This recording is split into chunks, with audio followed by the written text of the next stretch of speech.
Hey everyone, I'm Andy Petronic, and this is the Whole Life Challenge podcast. It's the place we connect with extraordinary people, ones who think differently, who have risen to the top of their field, who have vast knowledge, experience, and insights to share, as well as incredible stories to tell. They are also the ones who have figured out a way to take their life's experience and turn it into something that truly makes a difference in the world for others. These are their stories.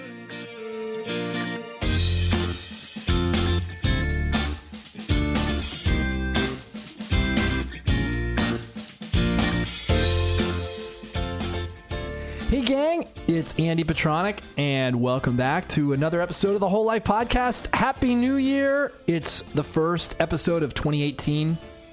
By this time, it's the second week, and maybe some of your New Year's resolutions are in full swing. Maybe they're not. I'll tell you what, there's never been a better opportunity to engage and sign up for the Whole Life Challenge. So I'm going to remind you of that a couple times in this introduction. But the first thing I want to tell you is my guest today is unbelievable. His name is Kresser. I'll tell you a little bit more about him in a second. I'm really excited about some of our upcoming guests. Next week, we've got Patrick McEwen. He's a breathing expert, and he's got a, believe it or not, this is going to sound crazy, but you breathe too much. Sound a little bizarre? That's one of the things Patrick and I talk about in the podcast next week. We've got Jill Miller coming up, who's been one of our movement specialists in the Whole Life Challenge, and she is a kind of a global phenom in the world of mobility yoga. She started teaching yoga way back when I started doing some power yoga myself with Brian Kest. So we have that in common. And then I've got Dr. Jason Fung coming up, who's a expert in intermittent fasting. He's a kidney doctor. The name of that just blew out of my head, the name of kidney doctors. But Dr. Jason Fung is coming up, and then Drew Logan, and then the founder of Zero Shoes, Steven Sashin. I've got some really, really great guests coming up. So you've got that to look forward to.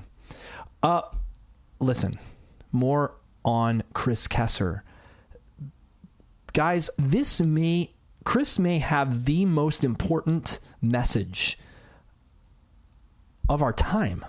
It's not that small. I'm not kidding. I'm not exaggerating.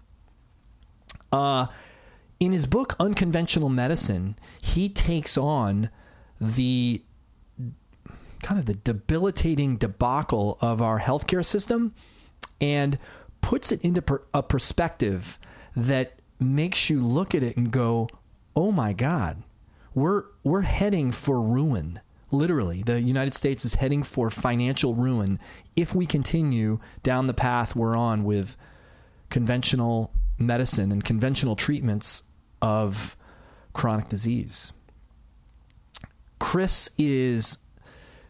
He's the founder of the Kresser Institute. He's the co-director of the California Center for Functional Medicine. He's the creator of KrisKesser.com and the New York Times best-selling author of The Paleo Cure. He's one of the most respected clinicians and educators in the fields of functional medicine and ancestral health. He's trained over 400 practitioners around the world in his unique approach. He was also named one of the top 100 most influential people in health and fitness by Greatest.com. And his blog is one of the top-rated natural health websites in the world. I've already mentioned his book, Unconventional Medicine. We're going to talk all about that. We're going to get into details about the magnitude of the problem. We're going to get into some of his recommendations for how we can turn it around. His strategies for changing this. It doesn't have to be this way. He also gets personal and gives us some insight into how he lives his life. And one of my favorite parts is at the very end, he gives us his the vacation autoresponder he uses to help ease his mind from the onslaught of emails that could await him in his inbox when he gets back from vacation. So tune in for that. It's really, really cool. It's really good. Yeah. So stay tuned. About 5 minutes will be with Chris. I don't want to leave out fan of the week. Here's a funny story, guys. So about a month ago, I started offering free t-shirts for anybody that listens to the podcast, for which I have read the fan of the week review of the podcast. And I tried it for 4 weeks. It was an experiment, and I hadn't heard from anyone. So I figured, it was an experiment worth running, but nobody did it. So I didn't offer it again. And of course, as soon as I don't do it, I had a person email me with their address. We're going to send her a gift certificate. But I thought it was really funny. Of course, as soon as I'd given up, somebody emails me and says, "Hey, I heard the podcast and I want my t-shirt." So if you want to be fan of the week and you want your review read on air and you want to get a free Whole Life Challenge t-shirt, then write a review for the podcast. The link to get to iTunes to write a review is bit.ly/WLC-podcast. And you have to navigate to ratings and reviews and then leave your, not just ratings, but you have to actually write a review. The review of the week, or the fan of the week this week, is by C. Giggs. And he says, or she says, natural. Thanks for providing such interesting topics and guests. Andy, and Mike in this one, is a natural. He is obviously and genuinely interested in his guests. One gets the feeling he is researching his next life adventure. So thanks, C. Giggs. I really appreciate you listening, and I will send you a t-shirt. Just let me know you heard this. Shoot me an email at podcast@wholelifechallenge.com, and we'll get that sent out to you. I'll send you a gift certificate for one. And then you can choose your color, choose your style, all that stuff. So we're going to get on with it. Now, guess what? It's the beginning of the year. Guess what that also means? We're about to start the next Whole Life Challenge. It starts on January 20th, and there's never been a better time to sign up. Of course, it's best to sign up with at least one friend or somebody you know. If you don't know anybody in the Whole Life Challenge, you can sign up and find someone, but you want to be around other people in this. Getting the support of your teammates and your friends and your family is really, really, really helpful along this journey. So, and that's how we keep this podcast free for now. We don't have any sponsors. The Whole Life Challenge supports the podcast. So, for now, we're thinking about maybe bringing on some sponsors, but for now, we're not. And so be it. So if you want the complete set of show notes, go to wholelifechallenge.com/podcast. And if you're listening and have a question or you want to hit me up about anything, podcast@wholelifechallenge.com. You can find me on Instagram, Facebook, Twitter at Andy Petronic. Would love to hear from you. I'm going to stop rambling and get on with the show. Bring in Chris Kresser. I want you guys to listen, take notes, listen hard. This is a really, really, really important podcast. Probably my most important podcast that I've ever done in terms of the message that we need to hear about the condition of our healthcare system. So enjoy Chris Kresser and take it away. Chris Kresser, welcome to the Whole Life Challenge podcast.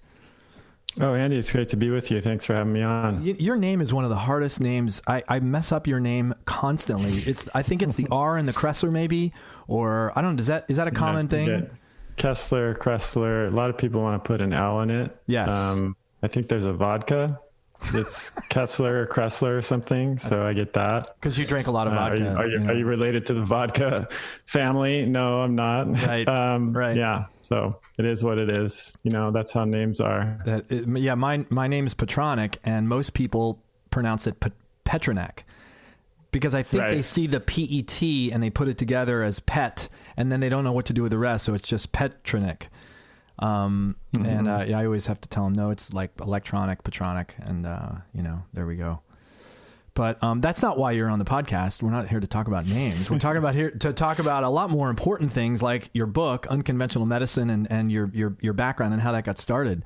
Could you give everybody? I mean, I know a lot because I've read the book and I've referred it to a bunch of people. but there are a lot of people out there that don't know anything about you or the book. So could you give a little Reader's Digest version of kind of your place in all of this and how it got to the formulation of the book? And I'll ask questions as they come up, and we can just go from there. Yeah, sure.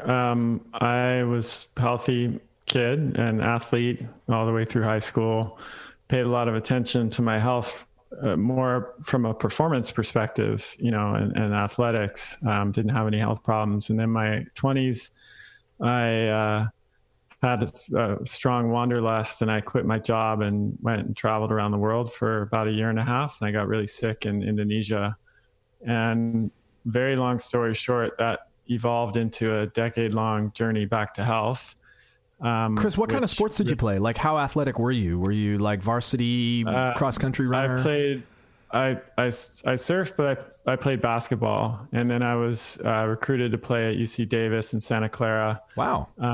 Which were schools that, frankly, I wouldn't have chosen to go to were it not for basketball. And so I had decided to choose a school that I really wanted to go to, regardless of whether I could play basketball there. That's kind of the decision that I made as I was going into college. And after visiting UC Davis and Santa Clara, nothing wrong with those schools. If anyone went to those schools, I just Kenny Kane. Sorry, Kenny. Kenny my friend Kenny Kane went to UC Davis. He owns CrossFit Los Angeles, and they weren't at the top of my list. Right. So no, totally. That's a very personal decision.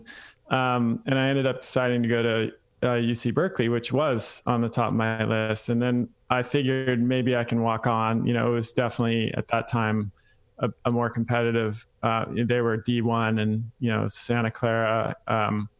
That was right around the time that Santa Clara got to the semifinals of the Final Four. They were pretty good, but they were still lower D1, and then UC Davis was either upper D2 or lower D1. Right. But when I got to Berkeley to walk on, the person who was playing my position was Jason Kidd.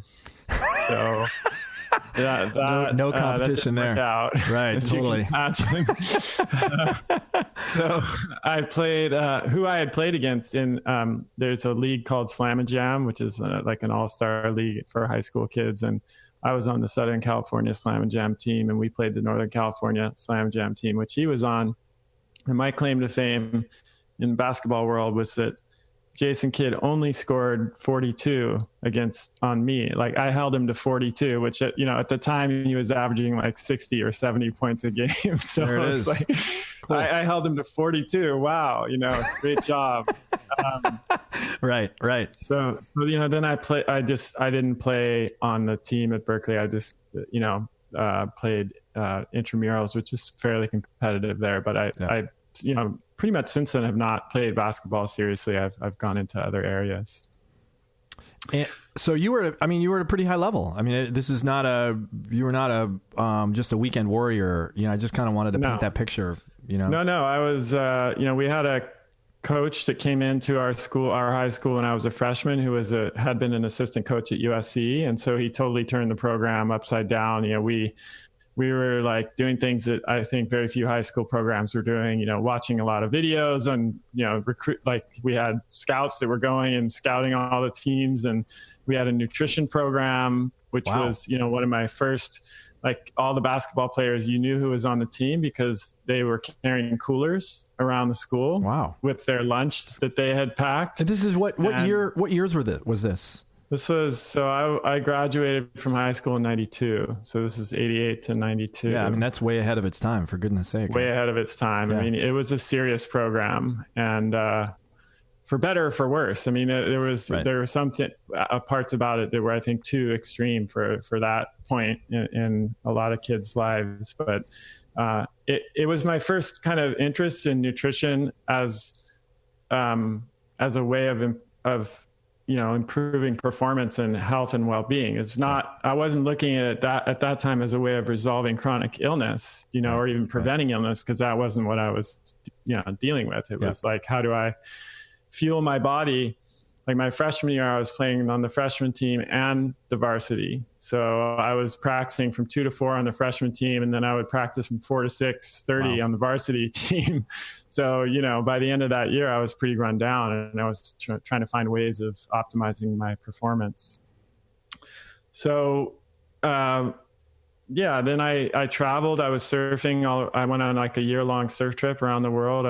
I started actually in Thailand. I was studying Thai massage and meditation. I did a 30-day meditation retreat in the jungle there. Wow. So that was the non-surf part of it. And then I studied traditional Thai massage in a Lahu Hill Tribe village there for a couple of months with my meditation teacher, who was also a massage teacher. So that was a pretty big departure from, what my life had been up until then. I'm sorry, I didn't ask. What did you study in college? Well, it was Berkeley. So I did a very Berkeley thing and made up my own major, which they actually allow you to do there. Right. And what you basically, you can put together classes from 3 different disciplines and then write a thesis on it. And so the 3 different departments were rhetoric, information studies, because this was the dawn of the internet, and education. And I wrote my thesis on the social and cultural implications of the internet. Wow. Now, keep in mind, this was 1996. So, I had one of the first websites, I think, in 1993, which was like a gray page with a blue link and, picture on there. Right, that was like, it was as fancy as it got. This was like the time of Netscape, just, coming onto the scene, and World Wide Web. And then there was AOL. You've got mail. AOL. I mean, most people at this time didn't know what email was, didn't have an email account, didn't know what the web was. So I wrote my paper on like how this internet is going to transform society, basically. And I got some things right, and I got some things wrong. I argued that it would exacerbate the distinction between the haves and the have-nots, that, there'd be a sort of uber, class that had access to the internet and people who didn't, and would further, create a further divide. And I think, fortunately, the internet has proven to be more accessible than I thought it would be initially. But anyways, it was fun. Yeah. Cool. So then I was traveling, surfing.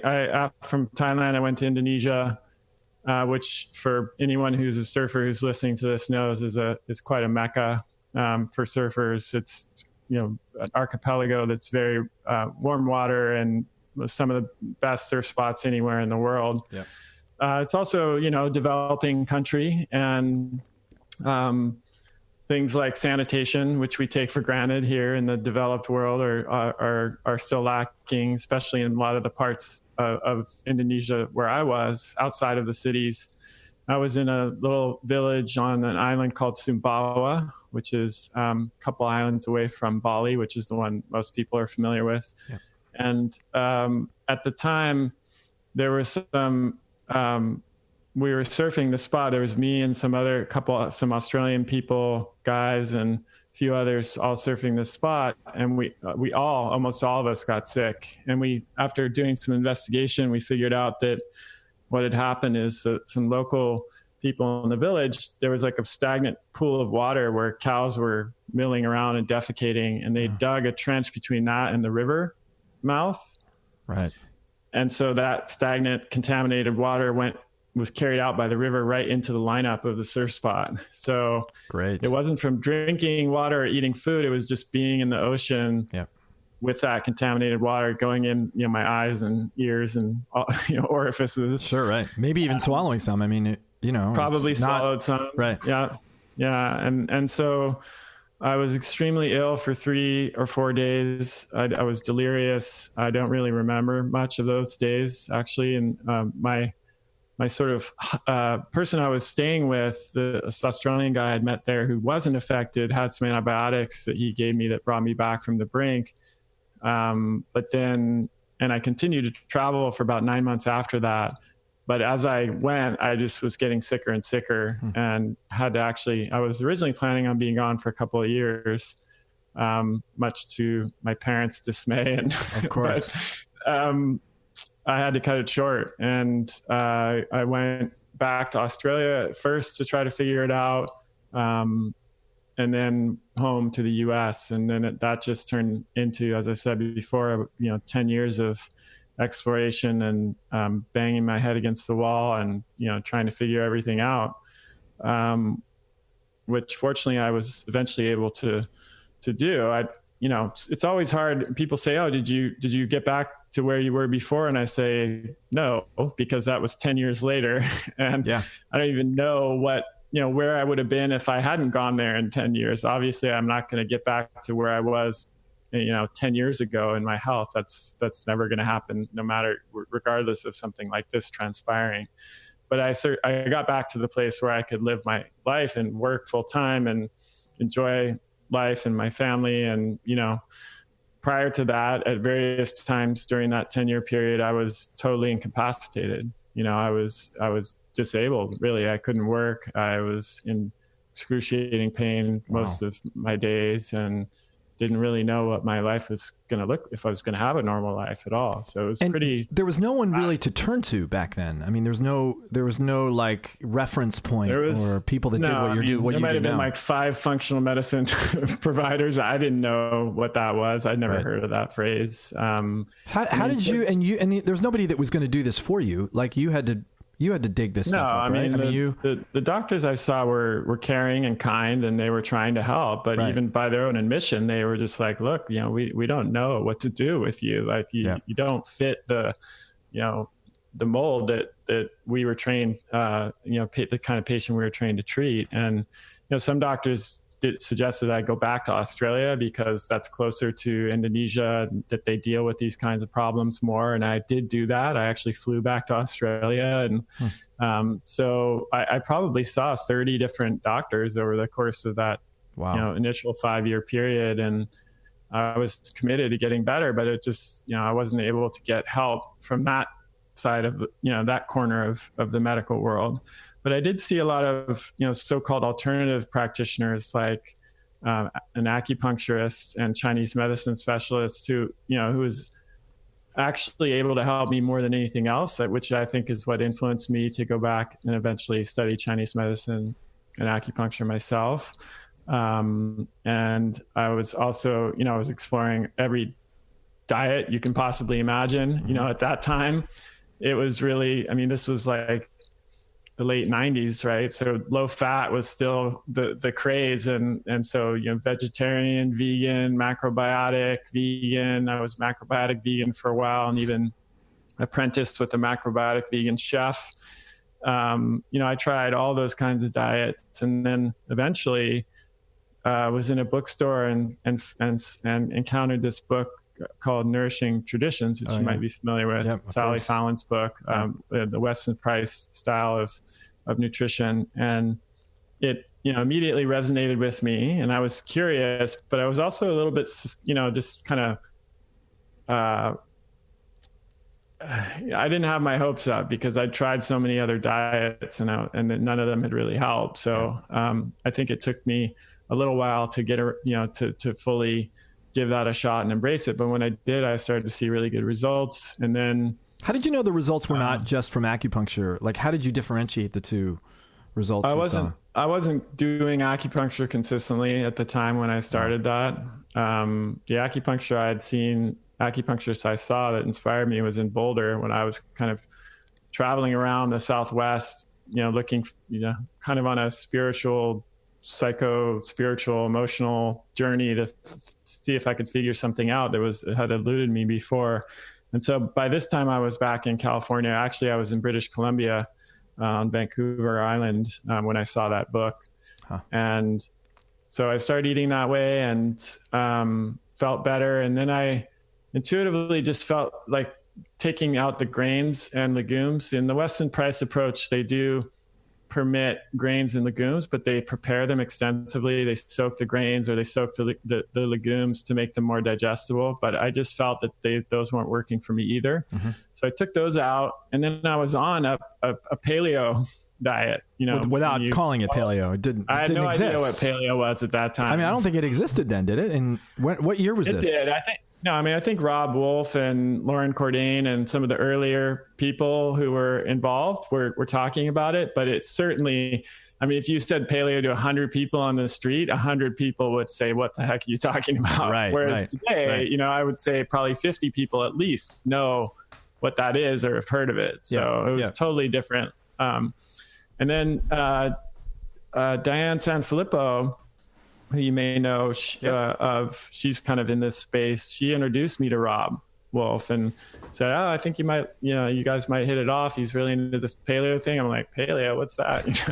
And we got to talking. I was telling him about my experience. He's like, "You know, you're on a paleo diet, right?" I was like, "Oh, I guess so." So then I started to learn more about it, and one thing led to another, and here I am. I think during that period, the biggest highlights are I went back to school to study Chinese medicine and acupuncture, and then eventually functional medicine became the way that I interact with patients. That's what I do now. I'm the co-director of a pretty large medical clinic in California where we treat people using functional medicine. I wrote my first book on the paleo approach because it was so helpful to me. And that book was really about taking back your own individual health. And then over time, I started to realize that you can't really talk about individual health without talking about the larger context, the larger social context, the societal context. And that if we really want to reclaim our individual health, we have to take back healthcare. Right. And that's what this book is about, Unconventional Medicine. It's about taking back healthcare and the way that we prevent and a way that we address chronic disease. And I'm sure we'll talk about shifting more towards prevention and reversal. Right now, we don't prevent and reverse chronic disease. We just manage it with drugs and focus on suppressing symptoms. And the topic is so overwhelmingly huge that I just applaud you right out of the gate for even being willing to take it on at all. Because it just sends me into hopelessness. Like I'm going to take care of myself. I'm going to do everything I can for my family. I'm going to help the people around me that are willing to listen. And I'm just going to ignore the rest because it's beyond me. I can't fix this. It's impossible. Yeah. And so just your willingness to tackle the problem, and write about it is commendable. I think I certainly understand your perspective, and there are definitely days where I still feel like that. And I think that's in many ways, that's a wise choice because that's what you have to do first, right? You get on an airplane and you're traveling with kids. What happens, when they do their song and dance about the safety procedures, they say, put the oxygen mask on yourself first, right, before you put it on your child. And that there's sense to that. If you're incapacitated, you can't help your child. And likewise, if you don't take care of your own health, you're not going to be able to help other people. And there's natural instinct for us to care more about our family and people close to us than people on a broader scale. And that's all natural. I think what I came to realize after working with patients for 10 years is that, if I were to just continue doing the work that I'd been doing, I would be able to serve people in a very meaningful way, but the impact that I could have would be limited, to a small subset of patients that are able to afford and access functional medicine as it currently exists. And the reality is that subset is pretty small slice of the general population. And when you look at some of the trends, they're incredibly alarming and disturbing. Statistics like 1 in 2 Americans now having a chronic disease and 1 in 4 with multiple chronic diseases. Almost 30% of kids now has a chronic disease, and they're the first generation that's expected to actually live shorter lifespans than their parents. Well, that's what I mean by the overwhelming problem. And when I started reading your book, it was like, I just love how clear. It didn't help. It did not help that. No. But the funny thing is, it wasn't depressing. It was more just revealing, like actually seeing statistics. It was helpful in a strange way for me. Mm-hmm. Anyway, I don't know if this is everybody's response. Yeah. Like, if you didn't know about this in the first place, you might go into a serious depression. Right. But for me, it was, seeing those statistics and the staggering financial cost to the world that is like basically like a nuclear bomb, you know, in 30 or 40 years, and within our lifetime, is the way you describe that is just incredible. Yeah, I mean, I think you just nailed it right there with nuclear bomb. I think, you know, I've said in other interviews that people often are not aware of the gravity of this problem. And I think you can compare it to something like potentially like a nuclear holocaust in terms of the scope of its impact, because, I mean, let's just consider a couple of other statistics. Like it's projected that if the healthcare spending continues to expand at its current pace, some estimates suggest that by the year 2035 or 2040, the U.S. will be completely insolvent, financially bankrupt. So we will have no money to pay for education or you know, other social services other than healthcare if we continue to spend as much as we're spending. That's a pretty big deal to, you know, like to actually contemplate the dissolution of our state. You know, that's a level at which I don't think people really conceive of healthcare being that much of a threat, but it really is, right, actually. And I would even argue that it goes beyond that and starts to become an existential threat to the survival of our species.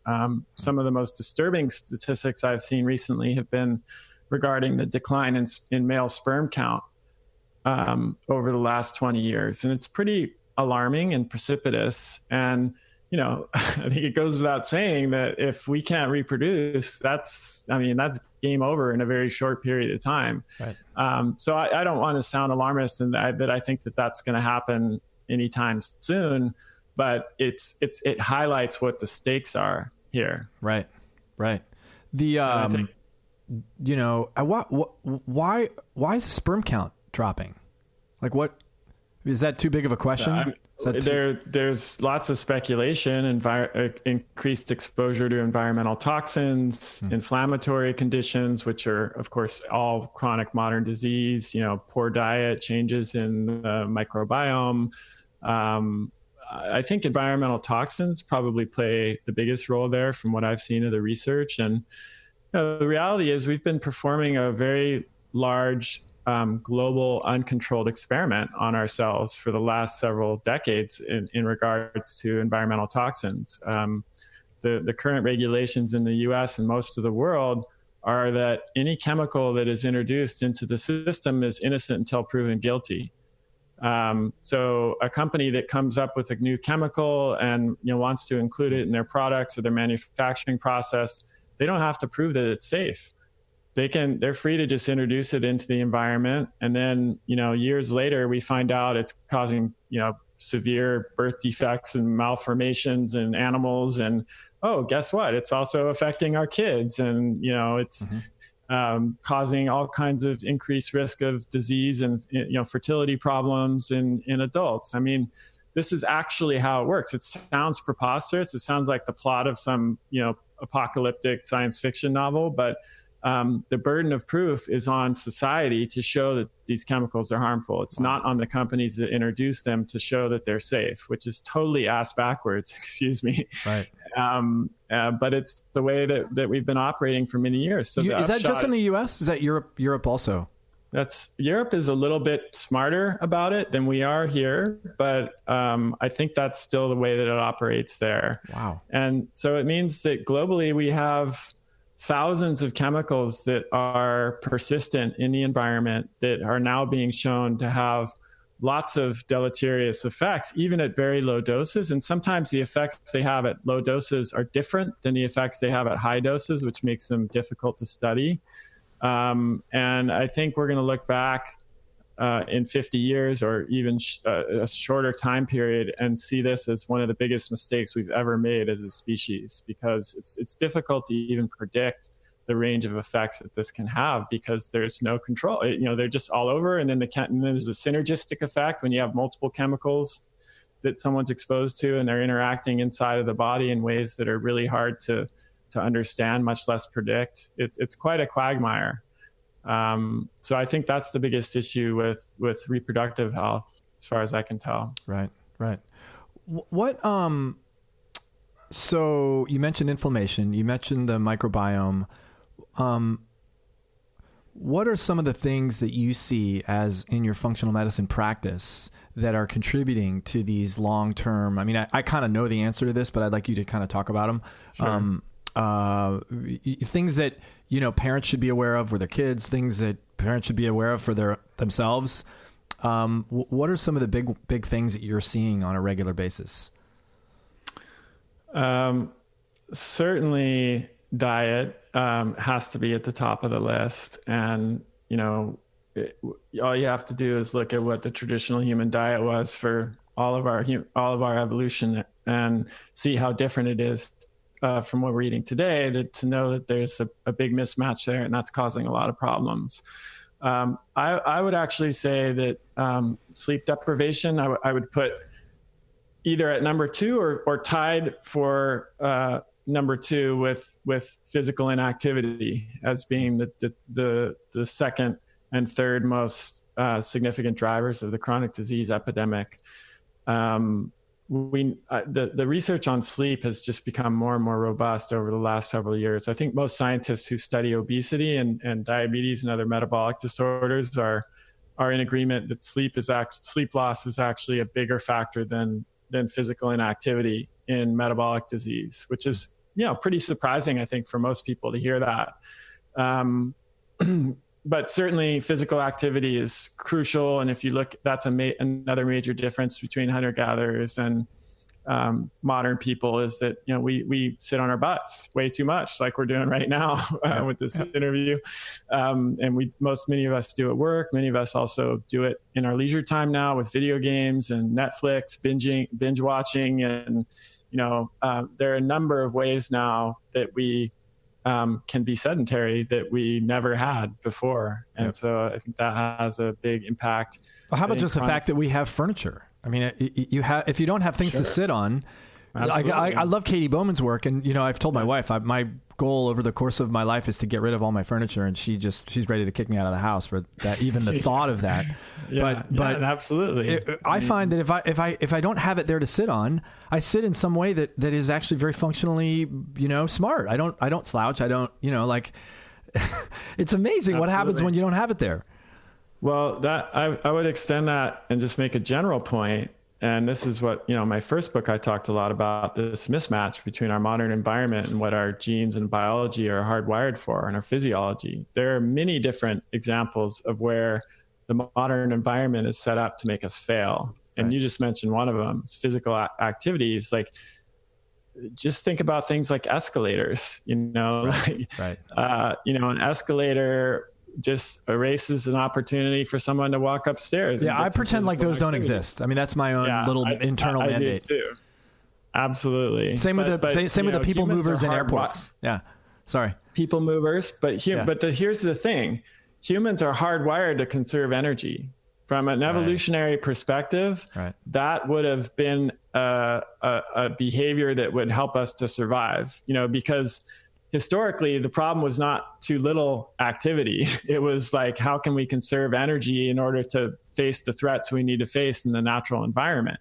So we're genetically programmed to take the easy route. It's not a failure of willpower. It's not, something wrong with us. It's actually how we're hardwired. So if you have a built environment that presents opportunities for us to take the easy way, most people are going to do it. Now, like, you can overcome that with your frontal cortex understanding that you need more physical activity. So you make the conscious choice not to take the escalator or the people mover. And I might do that too. But for the average person who's not thinking about it in that way, this is an example of how the modern environment sets them up to fail. And another easy example is our brains, for the same reason, from evolutionary perspective, optimizing our survival chances in a pretty harsh natural environment that was characterized by food scarcity rather than food abundance, our brains are hardwired to seek out highly rewarding, calorie-dense food. Because the more of that we ate, the more insulated we would be from periods of food scarcity or famine, right? The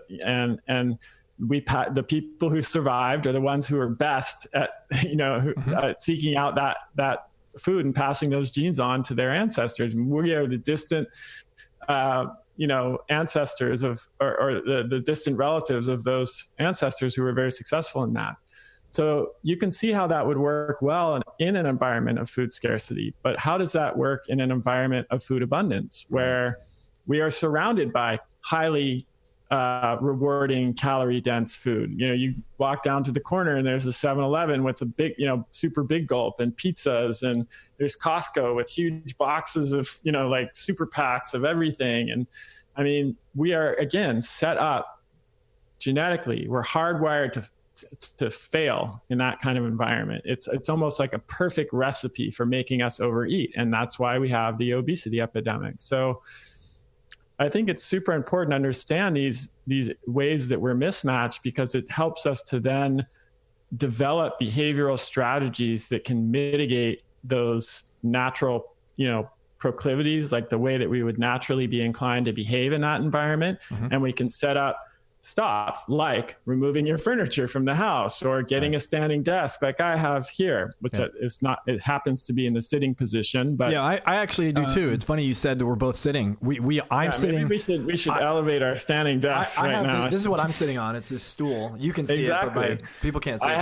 I have this kind of particular chair where I always sit on the front of the chair, where it's angled down, and I try to align my body so that my back is straight, and I don't always do this successfully, but to keep my chin back and align my posture. Yeah. I don't keep junk food in the home, right? Because I know that if in moments where I'm experiencing decision fatigue, which we can come back to, I might reach out for that if it's there.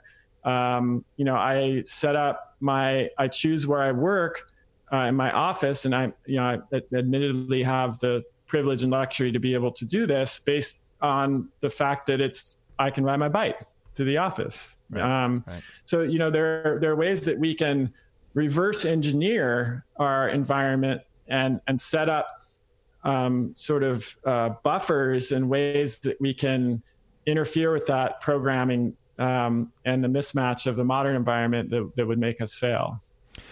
We're, people like you, people like me, we're kind of on the cutting edge of doing this stuff, like the way you're set up, the way I'm set up. How do you, and I think your current book, it goes into this.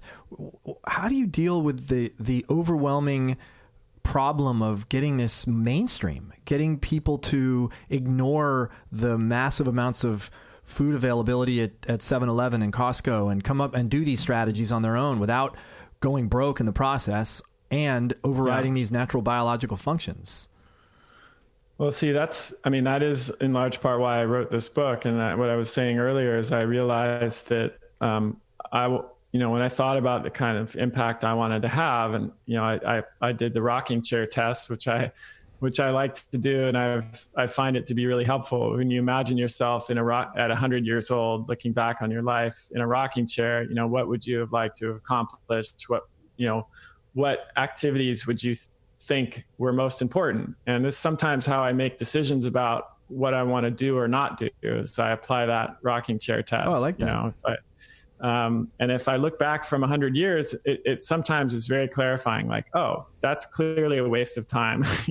Right. Spending more time with my daughter, excellent use of time. Like, right. I know when I look back at 100 years old that I will never regret having chosen to spend more time with my daughter.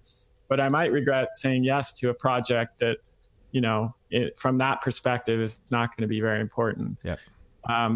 Anyhow, from looking at it from that vantage point, I thought I really want to have this work that we're doing reach a greater number of people. And the way to do that, for better or for worse, is to affect their healthcare system on a bigger scale. Like I said before, the number of people who can come to a private functional medicine clinic and spend the hundreds of thousands of dollars they have to spend on all that testing and is limited and will always be limited. And so this book is really more about how do we make this stuff accessible on a bigger scale. And one of the answers to your questions, I think, certainly it's just education and raising awareness, and shows like yours and movements like the Whole Life Challenge and other challenges that kind of raise awareness about this stuff.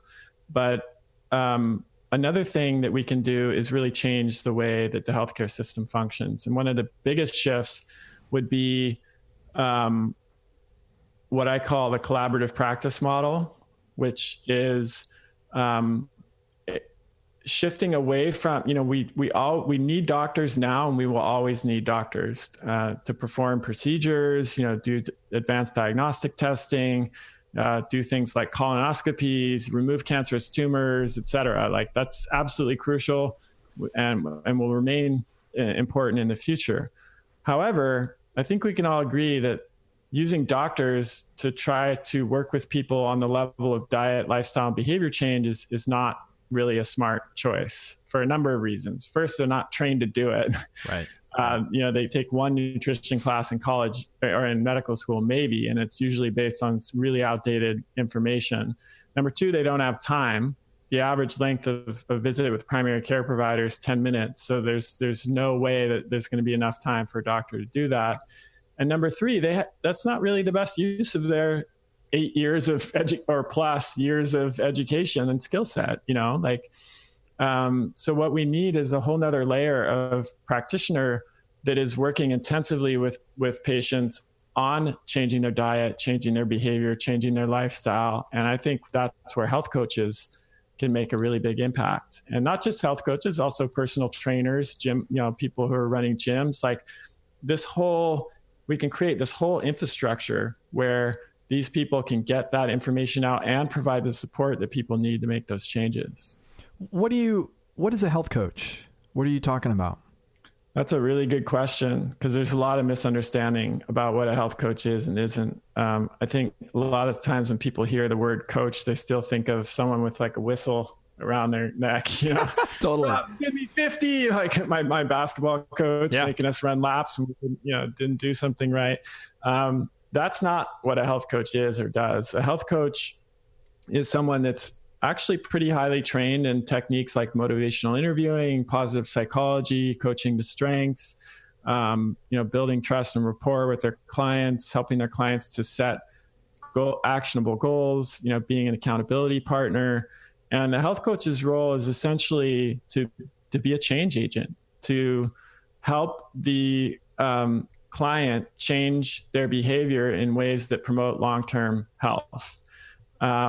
And that usually, a skilled health coach won't do that by just telling the client what to do. They learn how to evoke the client's own motivation and strategies for change, and then so that the patient basically discovers, is empowered to do it themselves. So it's that old saying, you give a man a fish, he eats for a day. You teach him to fish, he eats for a lifetime. So a health coach is really that person that teaches people how to fish. They encourage the client to develop their own resources and strategies and tools, knowing that if they do that, the chances of the changes being permanent or at least very long lasting are going to be much higher.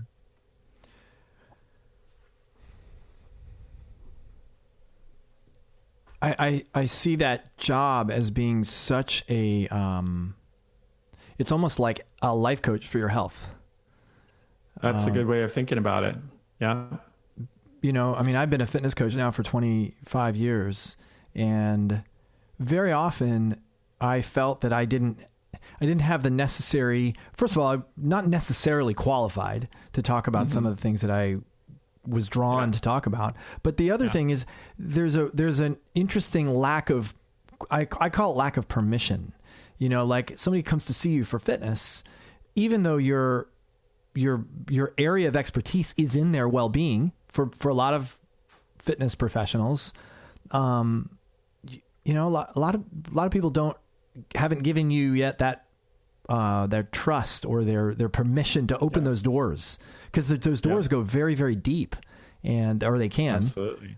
There's a lot of emotional connections. And I think one of the most important things that you're describing in these health coaches is that they have the training in motivation and awareness and emotional ties to these other things. Is that something that is readily available today? Or, I don't know much about health concept of a health let me coach. use a couple of examples that I think will be helpful, or just a couple of things to clarify. So, most healthcare practitioners and even trainers and coaches now function what we call the expert approach. So that means the practitioner is seen as the authority. The authority has the answers and delivers information and advice to the client, who then, or patient, who passively receives that information and then is expected to act on it. Now that works pretty well in the context of like an acute condition or even a chronic condition like cancer, where the patient goes to see the oncologist and they're explicitly asking them for advice on what to do and their advanced medical knowledge. The expert approach, I think, is appropriate in that situation. Yep. But what we know is that approach is not effective when it comes to making lasting diet, lifestyle, and behavior changes. And how do we know that? Well, we wouldn't have the obesity epidemic. We wouldn't have diabetes epidemic. We wouldn't have divorced marriage counselors and doctors who smoke cigarettes. And, if information was enough, we wouldn't be in the situation that we're in now. Right.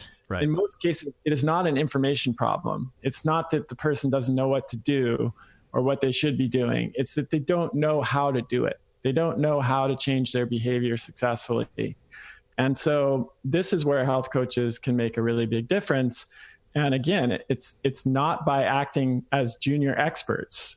It's by learning how, let me just use motivational interviewing as an example, since you brought it up. Let's imagine a woman who's 55 years old and she's diagnosed with diabetes. And the doctor says, well, you really got to clean up your diet, and start exercising more. And she's really tired. She works a lot. She, uses food for comfort, which a lot of people do. Mm-hmm. She's, when she starts to think about what's involved in actually making these changes, she gets overwhelmed and just, doesn't do it. And that happens most of the time. Again, we know this because of the current statistics on obesity and diabetes. So someone who is trained in motivational interviewing, what they would help that client do is to tie their deeper motivations and goals to their health and the changes that are being proposed. So let's say that woman just had her first grandchild was born. And let's say she really wants to grow up, or wants to see her grandchild grow up and at least graduate college. And let's say she wants to be able to enjoy playing with her grandchild without having her foot amputated or developing retinopathy or blindness or, some of the other advanced complications of diabetes. Well, she might not be motivated enough to make these changes on her own for her own benefit. But if that deeper goal of seeing her grandchild grow up and being able to be a vital part of her life can be tied to the changes that she's making in her own experience, like not the coach tying those, but kind of supporting and shepherding the client to be able to make that connection, then there's so much more of a chance that the client's actually going to make those changes and stick with them. And that's just one example. I mean, their coaches also learn how to identify strengths in people and help guide clients to use those strengths to accomplish their goals and make the changes they want to make. Historically, psychology and even other helping professions has been centered around fixing what's broken. Mm-hmm. But this recent field developments in positive psychology have shown that in most cases, it's a lot more effective to focus on what's already working and to build on those strengths instead of trying to fix what's broken. Well, I mean, one of my thoughts about that is, we're really naturally, I don't know if it's all human beings, but most of the human beings I've worked with are very short-term thinkers. And we don't do a very good job of holding on to things. Well, like the nuclear bomb example of the healthcare industry. We don't think what might happen in 40 years or global warming or some of these other big issues. We think about now and the here and now. And I think when it comes to your own health and well-being, you don't necessarily connect what you're doing today with what your life will be like in 30 years. Mm-hmm. And the closer you can make those connections, which is kind of what I think you're talking about, the more likely people are to actually take action. Because you go to the doctor and you've got an elevated inflammatory markers, there's nothing wrong per se. Right. You know, it's your blood work. You don't necessarily experience that subjectively. Yeah. There are no external symptoms. And so the impetus to do something doesn't exist yet. You know, like somebody waiting for their arm to break. You know, if their arm's not broken, then why put a cast on? Yeah. Yeah. I mean, there is definitely that problem. I would say, I mean, that's significant. I say there are definitely a lot of people who are having symptoms and still aren't successful in making the changes. Right. But, you know, one of the key principles of motivational interviewing is that human beings have a natural tendency to resist being told what to do. I mean, is anybody listening realize that? I do. I watch it in my dogs. I'm raising my hand. Yeah. You know, like try getting your dog to move across the room and pulling him with a leash. The first thing you do is go pull the other way. I mean, certainly humans is like, you know, if you tell someone what to do, and anyone who has kids knows that this is true. I have a 6-year-old daughter, and I'm you know, learning, I'm seeing a powerful reflection of this. And I know this was true in my childhood, and it's even true for most of us as adults. We don't like to be told what to do. Right. But if we come to the same conclusion that someone else told us on our own, what's going to happen? We'll actually act on that because we discovered it in our own process of exploration, and it's ours, and we own it, and it's our experience, and we're willing to act on that even when we aren't, if someone told us the exact same thing. Yeah.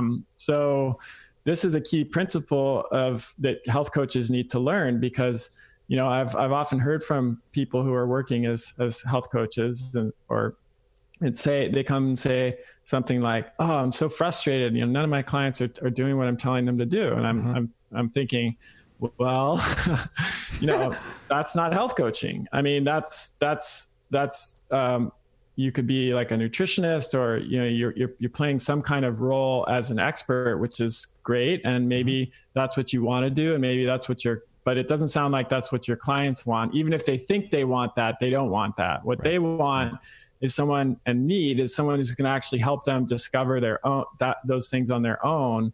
And once they do, that's when you actually start to see the changes really happening. So, you know, there are some coaching programs, health coaching programs, that are approaching things from this perspective. And next year, that's my newest initiative that I'm most excited about, is we're launching a health coach training program that incorporates a lot of these principles that we're talking about, because I've become convinced that that's the only way that we're going to address chronic disease. We don't have enough doctors. There's already almost by 2025, there's going to be a 50,000 shortage in primary care providers. And as I said before, even if that weren't the case, they're not the best people to address diet, lifestyle, and behavior change. And that is the primary driver of chronic disease. Right.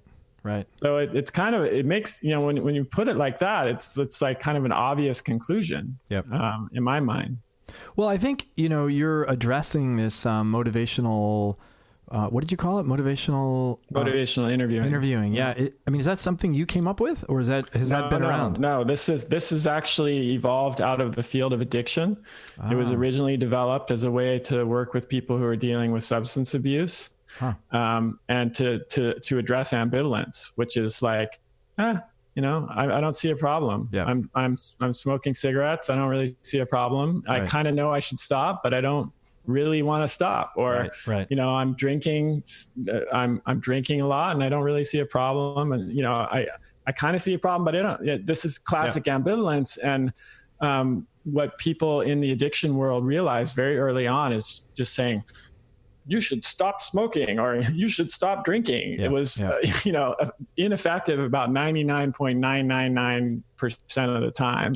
So, you know, some people in that community over time evolved this approach, which came to be known as motivational interviewing. And it was very successful compared to the traditional sort of top-down, you know, paternalistic, don't do that approach, which just didn't work. And now that has expanded out past, you know, the addiction community, and is now being used in the context of coaching, not just health coaching, but all kinds of coaching. I mean, it sounds to me like that should be a prerequisite for every fitness or health coach in the world. I mean, it's just like you need. I mean, I feel like I need to go back and learn that. Like I'm not going to argue with you. Fantastic. and medical practitioners too. Yeah. I mean, medical practitioners are dealing with ambivalence every day. And while they may not have the time and space to go into a lot of that kind of conversation with clients, even just 2 minutes of knowing, some of the key principles of motivational interviewing, you're not going to be an expert, but it can make the difference between someone following through or not. Because what we're talking about is influence, and you're no good to anyone. And look, a surgeon is good to people because a surgeon doesn't have to convince another person to do something. They just do it on them. They cut they cut it, they fix it, they prepare it or whatever. But the kind of doctoring you're talking about and the kind of coaching we're talking about is the only way it works is if you're able to actually influence the behavior of the client or the patient that you're going to see. Otherwise it doesn't matter how much you know. Right? You could go to school for 27 years and be the world's smartest person, but if the person you're talking to doesn't care or doesn't decide that they're going to actually take action as a result, what does it matter? Absolutely. I agree 100%. And I think that is exactly the conundrum we find ourselves in just in the healthcare situation at large. And while we continue to wonder, geez, we've been telling people not to overeat for so long. Why do they keep doing it? Right. Those bad people, they're not listening. Right. What's the matter with them? And, I know a lot of practitioners kind of have that attitude. And I get it. It's frustrating when you know that you could help someone and you know that if they just acted on the information that you're providing, that they would get better, whether that's a family member or a client or a patient. It's super frustrating. I know. I've been in that role myself, and am in it. But it's not the right way to approach it because, as we've said now, just telling someone what to do is not enough to support the lasting behavioral change. And we have to develop more tools, add more tools to our bag. We've been talking about one of them, motivational interviewing. I also mentioned coaching to strengths, which is another important tool. Mm-hmm. But there's also just learning more about the evidence-based principles of behavior change. If you want to be a change agent, you have to know how behavior change happens successfully. And turns out there's a ton of research on that. It's like an area that is blown up in the past 2 decades in terms of what we have learned about it. And let's use meditation for example. If you want to learn to meditate or you want to help your client start a meditation practice, what the recommendation that's often made would be like, okay, start meditating. I'd recommend a half hour a day. Here's where you can buy a meditation cushion. Good luck. Again, about 99.999% of people are going to fail with that approach because it's too big of a change too quickly. And there's a principle in behavior change called shrink the change, which means if you want to make a bigger change, you have to break that up into very, very small increments for it to be successful. Again, in most cases, there are always exceptions to the rule. That one person who just like, yes, I'm going to meditate every day and sit down and do it for an hour, but They're totally the exception. Chris, have you ever seen the movie called What About Bob? Right. It's one of my favorite movies. Baby steps. Baby steps. Baby steps. That's exactly right. Yeah. So, what does that look like? It might actually look like sometimes when I recommend it to patients, I say, okay, step 1 is to download the Headspace app. Right. That's it. Right. You don't even use it. You just download it. Right. That's step 1. Step 2 is to create a little space in your bedroom where you can sit. That's it. Step 3 is to get a meditation cushion. Step 4 is to put that meditation cushion in that space that you created. And it sounds ridiculous. Some people are kind of insulted by it and feel like, oh my God, that's kind of like you're talking to a 5-year-old. Well, that's kind of actually how it is when we're dealing with behavior change. We all have that.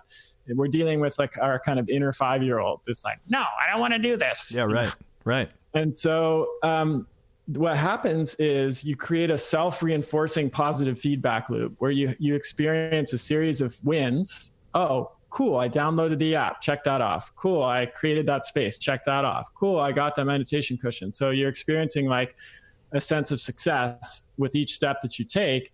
And then each step builds on the last. And before you know it, after 2-3 weeks of starting off with just 2 minutes of meditation a day, and then increasing by a minute every 3 or 4 days, you're up to 10 minutes of meditation a day.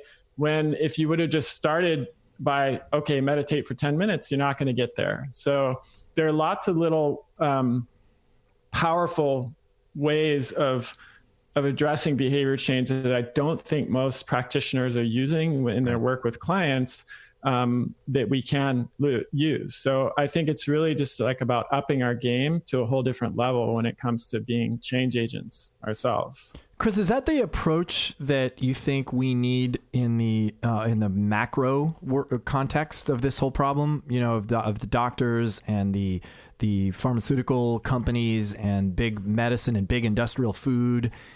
I mean, small steps toward this thing, or do we need to just Control Alt Delete and reboot the whole system? Well, that's a very interesting question, and people have asked me that in different ways, like how are we going to get there?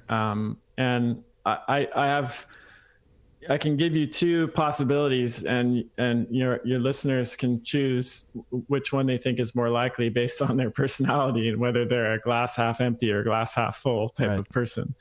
I think one possibility is that we do make a series of incremental changes. We raise, I think awareness is going up. I mean, certainly, like we talked about in the beginning of the show, a lot more people are aware of diet and the contribution of diet to health. The awareness of functional medicine is increasing dramatically. There's now a Cleveland Clinic Center for Functional Medicine, one of the most prestigious medical institutions in the world. We're doing a pilot program with the Berkeley Fire Department where we're using a whole functional medicine and coaching intervention with them. Rob Wolf has done something similar with the city of Reno. So there are all these pockets where you're seeing change and really positive stuff happening, but it hasn't scaled to where we need to scale it to. So one possibility is these pockets keep getting bigger and bigger and bigger, and they start then touching each other, and then it starts to move from the local grassroots level to the state level to then eventually maybe the federal policy level, and we see the change happen that way. Another possibility is that the system implodes. Many people would argue that we're already quite close to that. If you've been, following the healthcare debate, and certainly we're in a precarious place, and we simply cannot go on the way that we're going with the increase in the prevalence of chronic disease. I mean, we're already buckling under the current burden of chronic disease, and at the rate that chronic disease is expected to rise in the next 20 years, it could spell complete disaster for our healthcare system as we know it. And why would it not do that? I mean, if our whole capitalistic system is built upon selling products, getting people addicted to things that they're naturally wired to eat or wired to do, and so people are, that's not going to stop. It's true, but I will point out that the healthcare systems in other developed countries, while being far from perfect and far from the ideal that I lay out in my book, are also far better than our system. That if you, by all objective measures of healthcare performance, the system in the UK and in Scandinavia and in France is way better. There's way less influence of the pharmaceutical industry there. They don't allow direct-to-consumer drug advertising, as only we and New Zealand do, the only two countries in the world. Drug costs are much lower. They have more progressive programs in many ways, and they're developed countries.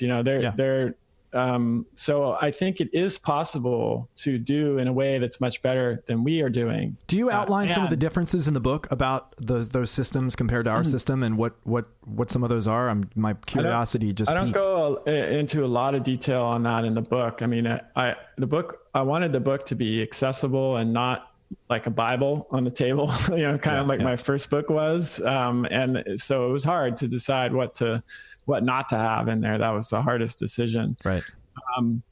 But your point is a good one. And that certainly people who, whether you want to call them people who see the glass as half empty or just realists, we are battling against some very deeply entrenched financial interests. And as you pointed out, for better or for worse, they are publicly held corporations who have a fiduciary obligation to maximize the profit of their shareholders. Right. That's how the system works. Right. And so you could look at it that way and say, is it any wonder that we're in this situation?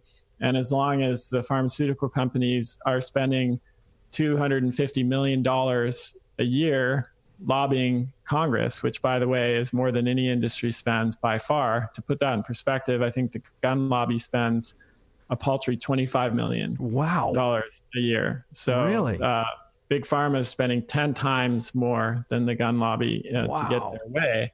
Yes, these are difficult problems that we face. And so, one possible scenario is that the healthcare system fails, and in the same way that like an alcoholic hits rock bottom and says, wow, okay, I get it. I have to make a change, or, my life's at stake, that we at that point collectively as a nation say, okay, I get it. The way the status quo was not working. We actually need this. This was going to give us the fortitude that we need to stand up to these financial interests and create a system that's actually in the best interest of patients more than anything else. Mm-hmm. So again, take your pick. Those are two possible scenarios. I think they're both credible. But which one you think is more likely to play out, it depends on your viewpoint. It's interesting. I'm a glasses half full normal person, but I also am going to take personal responsibility. I already do for my part in this, but I don't see much hope of the first scenario playing out without, it just seems like, we're wired to eat. We're also wired to require us to go to rock bottom before we're willing to make a change. Like, just generally speaking. That's not a happy thought. The other thing is that energy conservation principle also works against us. If you give somebody an alternative, if they go and they have high cholesterol, and you say, okay, you've got two options. You can take a pill, a statin, that will lower your cholesterol, or you can overhaul your diet and, start a physical activity routine and, change your lifestyle in these other ways. That principle of least effort would suggest that the person would take the pill. Yep. And they do. That's what happens. But that's only if that is presented as an equivalent choice, which unfortunately it often is. Yeah. As you know, and most of your listeners know, it's not equivalent. You don't get the same benefit from taking the pill that you would get by cleaning up your diet and increasing your physical activity and making those other lifestyle changes. You might see the numbers change on the paper in the same way, but that obscures the many other benefits that would come from making those changes. Yeah. So that conversation could be very different. It could be something like, okay, well, we found that your cholesterol is high, and there are different options for what to do here. Yes, we do have a drug that lowers cholesterol, but it does have some potentially serious side effects. And even if we give it to you, it's not going to address the reason that your cholesterol was high in the first place. So at best, it will be a Band-Aid.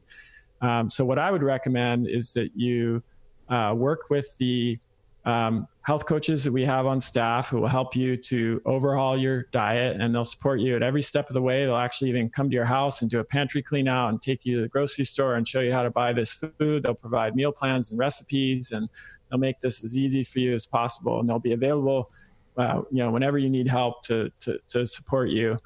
And then we'd also recommend that you set up a gym membership and start doing some training. And we've got a trainer that we can refer you to. And good news, your insurance company is going to cover all of this, because they recognize that if they spend just a little bit of money up front to do this with you, they could potentially save hundreds of thousands of dollars over the course of your lifetime. And they know that if they do that, there's a good chance that they might save you from having an early heart attack. So, there's actually no financial or political or social obstacle from that being the conversation that happens in that context. It's only a question of will and, us fighting against the entrenched interests that are preventing that conversation from being the one that happens typically. How do you get, I mean, that's a really amazing, that would be an amazing context shift. I think I remember the statistic you put out in your book. I don't remember the statistic, but I remember the $14,000 a year to treat a single patient with type 2 diabetes. Right. Yeah. And how multiply that out over the course of their life once they get diagnosed. You're talking, I think it was like $650,000. Is that right? Yeah. Is the average? Yeah. And that's a conservative estimate, because we now know that people are being diagnosed much earlier in their life with type 2 diabetes. Right. So and they can live a full life, you know? Absolutely. Right. You get a 20-year-old who gets diagnosed now, who is going to live to 80 because of our heroic technologies that enable people to stay alive probably a lot longer than they would be able to otherwise. So that's, 60 years, times 42, that's $850,000. And that's just for treating type 2 diabetes, the Nothing cost else. of that one patient. Right. So, right. And that's where I argue in the book that, like, yeah, even if we spent $10,000 on a health coach and a personal trainer, and even bought that patient's food for 3 months, which we could do for less than $10,000 in 6 months, you could reverse somebody from pre-diabetes to non-diabetic blood sugar levels and potentially save the healthcare system nearly $1 million over the course of one patient's lifetime. And if we have 100 million people now, according to the CDC, with either pre-diabetes or diabetes, that's some scary math. If you multiply 100 million times, 500,000, you get a number that explains why we'll be bankrupt. Right. Can't even think about that. That's just one disease. That's one disease. That's not autoimmune disease. That's not, any heart disease or any other disease. So that's both the good news and the bad news. The good news with that is that it wouldn't actually take much to make a huge impact. Like if we set up the system in a way that I just described, we could save the healthcare system probably over $1 trillion. So we're not talking about, that's not chump change. That's just like a game-changing impact. And I firmly believe that, we, with just some fairly sensible, not, advanced earth-shattering changes, we could save well over $1 trillion in our healthcare budget. And imagine what we could do with that money. I mean, it's totally possible. It just, but I also agree, as you said, that, we have some very powerful interests that are not in alignment with that way of thinking. Yeah. Chris, can I shift gears a little bit? Just in the last, are you still good on time? Yeah. I'm good. Okay. I want to know a little bit more about how you manage your life. How do you, now you're over, obviously you're past the disease state you were in when you were in your 20s. What do you do to keep yourself healthy, balanced, stress-free, or maybe not? Because you're not living a stress-free life. I mean, there's no way you're up to what you're up to and your life is stress-free. So what are some of your techniques and tips and daily habits? Yeah. Well, I definitely, in most cases, follow my own advice. So I eat a very good diet. I'm not religious about it.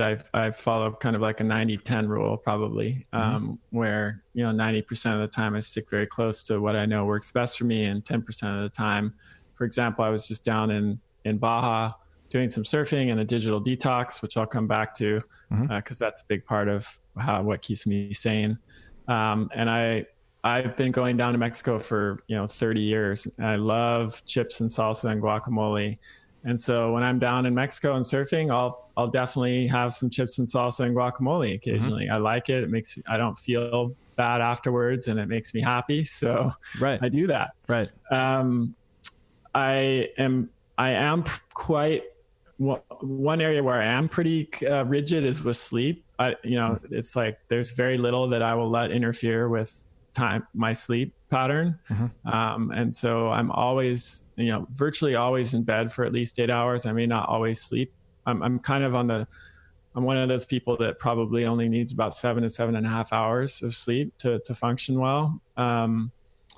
but do you find that your schedule matters? Like the time that you actually get into bed and start falling asleep? If I don't fall asleep by 10:30, I will have generally poor quality sleep. Right. Because as a lifelong surfer, an early morning riser, I wake up at 5:30. So right, I go to bed at 2:30. I wake up at 5:30. I go to bed at 12. I wake up at 5:30. It sucks. It's really it was very inconvenient in college and other times where I wanted to stay up late. But that's just the way it is. So I've just accepted that, and that's how I operate now. What do you do to get yourself to go to bed? I mean, maybe perhaps it's such an ingrained thing now that you don't even have to think about it, but was there a point at which it wasn't? And what were some of the tips, the techniques you use to get yourself to get to bed? Yeah, I mean, it has come pretty easy to me because I'm such a morning person. Mm-hmm. But I can answer that also in the context of the third thing that I pay a lot of attention to, which is stress management and stress mitigation. As you said, I have a lot of stuff going on in my life, so I certainly wouldn't argue that my life is stress-free, and I don't want it to be. In fact, I think stress can be a very positive influence for human beings. Mm-hmm. And there's even now a distinction between eustress, which is a positive stress that induces adaptation, like exercise, or working on a challenging but fulfilling project, or distress, which contributes to disease. So there are several ways that I approach that, and some of those I think also help me to get to bed early. So one is I limit my exposure to artificial light at night. We now know that that's problematic for a number of reasons, and so I will typically wear amber tinted glasses when the sun goes down, and then I will just not use any screens or have exposure to phone or computer or iPads, etc. within ideally within 2 hours of bed. I'm not always successful with that, but definitely within an hour and a half of bed. Do you consider television the same blue light source? I don't think it has the same impact, especially if you're sitting pretty far away from it. Right. Not nearly the same as having an iPad, like holding it up to your face. I think they're very different. But you're still if you are watching it, you're wearing the blue blocking. I still wear those. Yeah, I suffer the not having true color fidelity of whatever show I'm watching. I prioritize good sleep over that. But I'm also I have a meditation practice, which I've had since I was 17. So 26 years now that I've been doing that on a daily basis. Lately have been really exploring technology addiction. And I think it's an underappreciated factor in a lot of suffering and a lot of other bad behavioral habits. So I really, over the past few years, have been limiting my use of technology as much as possible, given my work and occupation.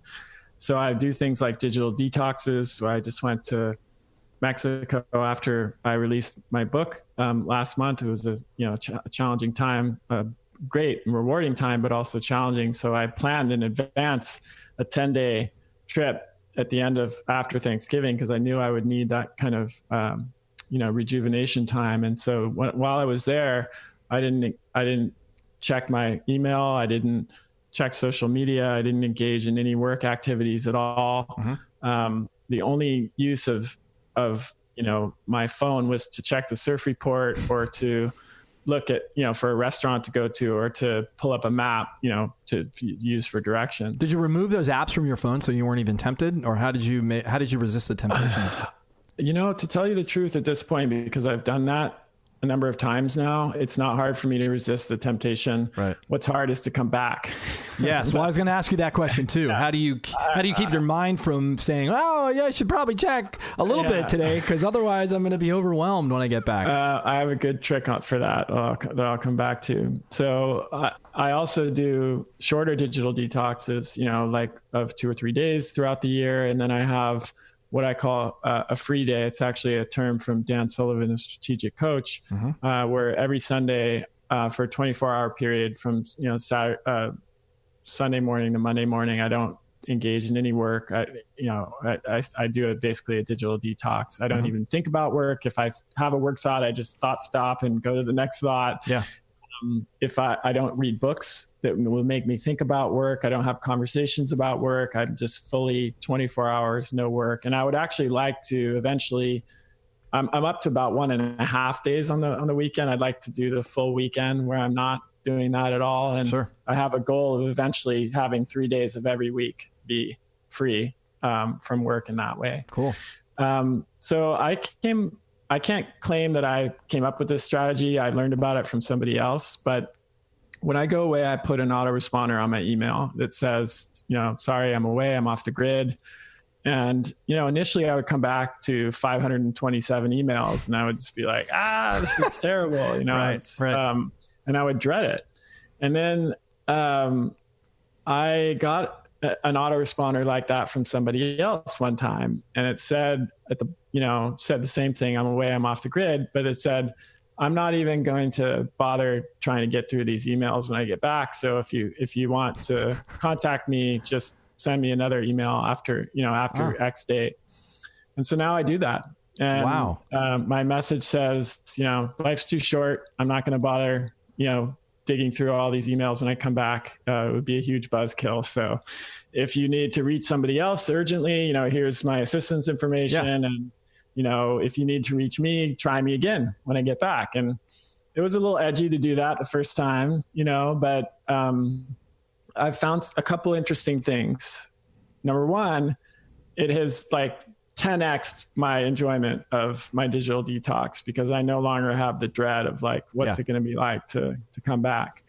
Number two, I've found that even so-called urgent needs that most people have suddenly or, magically become not that urgent when they're not able to reach me.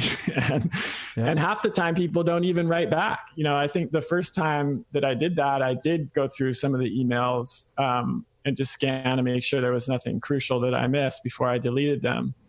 But now I don't even do that. And because I know that if it's really important, someone will reach me or they will have already talked to my assistant or whatever. And I actually heard of a company in Europe that has gone a step further for their employees. When their employees go on vacation, they set up the same autoresponder, but they have the server delete the email. Wow. So that it's not even there. And the person who's on vacation has even if they decided that they wanted to check, they couldn't check. It's a great idea. The email is automatically deleted. So I started to wonder, how can I do that? Because Gmail doesn't offer that capability. We use Google Apps, but I'm trying to figure out how I can actually program that in, not only for myself, but for my employees. You could send them into a folder, perhaps, so they all disappear into a certain folder, and then you'd have to manually delete that folder. Right. Or even have someone else delete if I was really, my assistant delete it or something. Right. So I, I read a book recently called Irresistible: The Rise of Addictive Technology. And then I read another book called Bored and Brilliant, which is more about how what we call boredom is actually the most fertile time for creativity to happen and how we're suffering from the loss of that. And I just think it's kind of the elephant in the room in many cases. I mean, I walk down the street now, or, I'm just in a public place and I mean, we all see this, everybody is like this. Yeah. And this is another area we've talked about, how our modern environment is almost designed to make us fail. Well, digital devices like smartphones are uniquely set up to be addictive. Yeah. They trigger every single aspect of addictive behavior in our brains. And so none of us are immune. It affects all of us. And yet I think we're only at the very beginning of that conversation. I'm glad to see a lot more books about this now, because I think in 10 years, it's going to be, what has to happen is it has to become socially unacceptable to just be like this with your phone at all times, especially when you're with other people, in the same way that smoking and other behaviors which we've identified as being harmful have become somewhat socially unacceptable.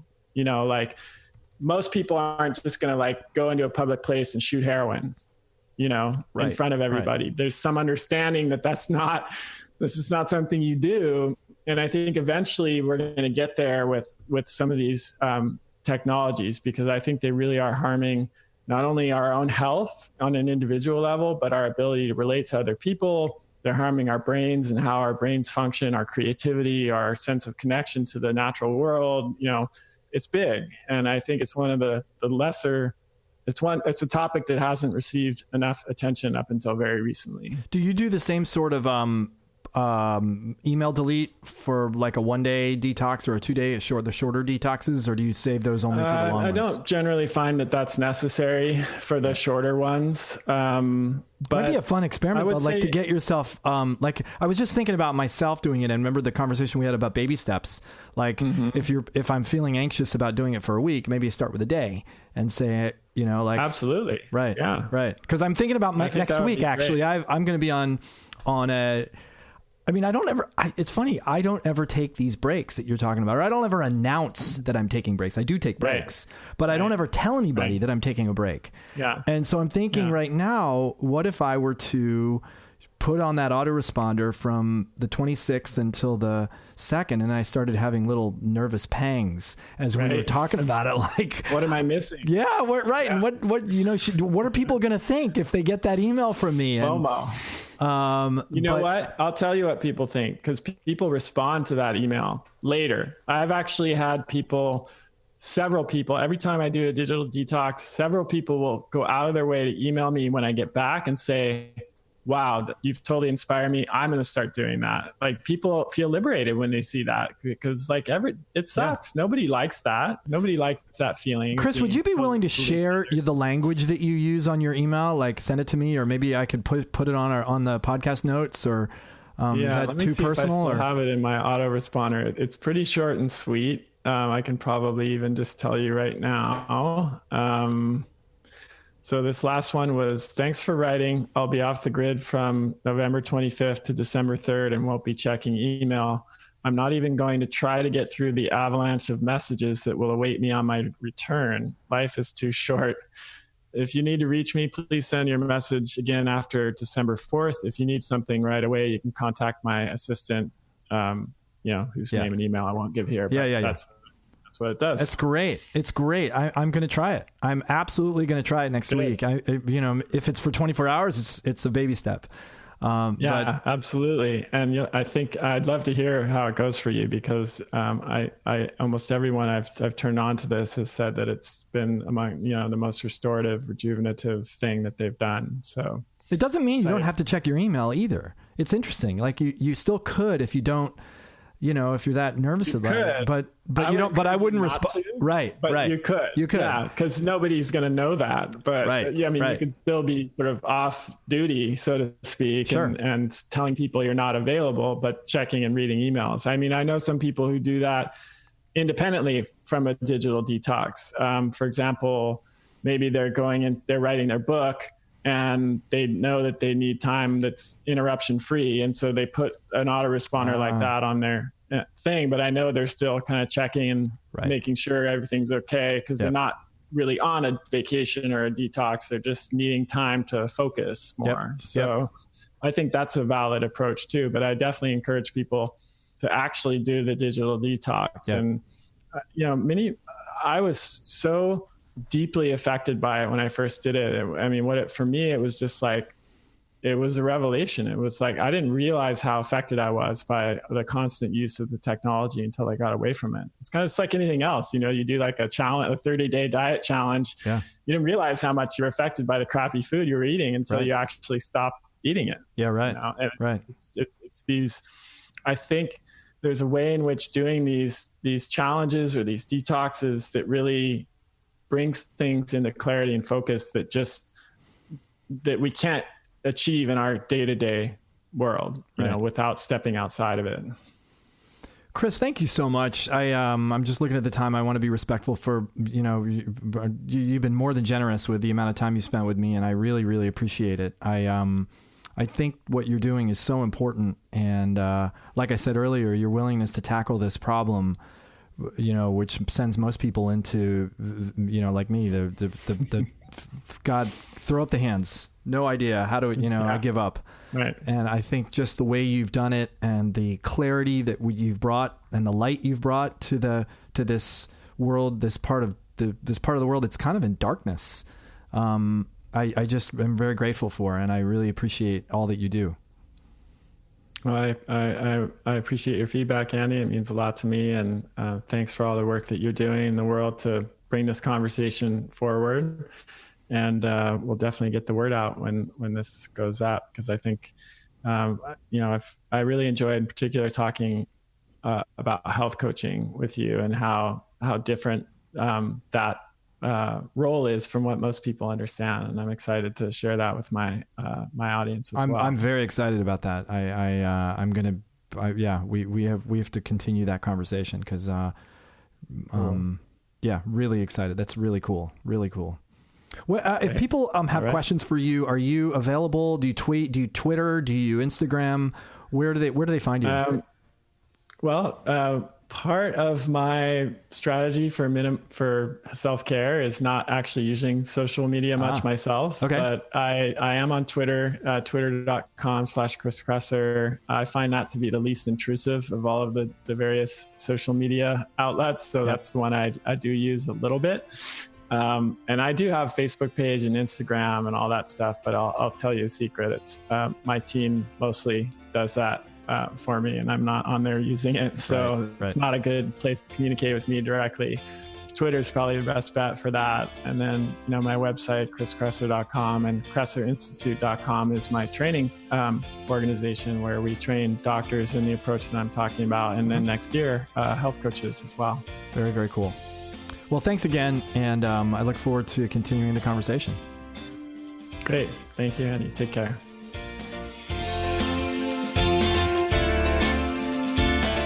The Whole Life Podcast is produced by our podcast team, Winslow Jenkins, Becca Borowski, and Ernie Hurtado. You can find all of our episodes, links, and complete show notes at wholelifechallenge.com/podcast. The way that I've found is the best way to listen to podcasts is to subscribe, so that episodes automatically get delivered right to your mobile device. You can do that in any podcast app on your phone. And hey, if you like the podcast, please do me a favor. Go to iTunes and give it a 5-star rating, and recommend it to your friends. I'm Andy Petronic, and thanks so much for listening.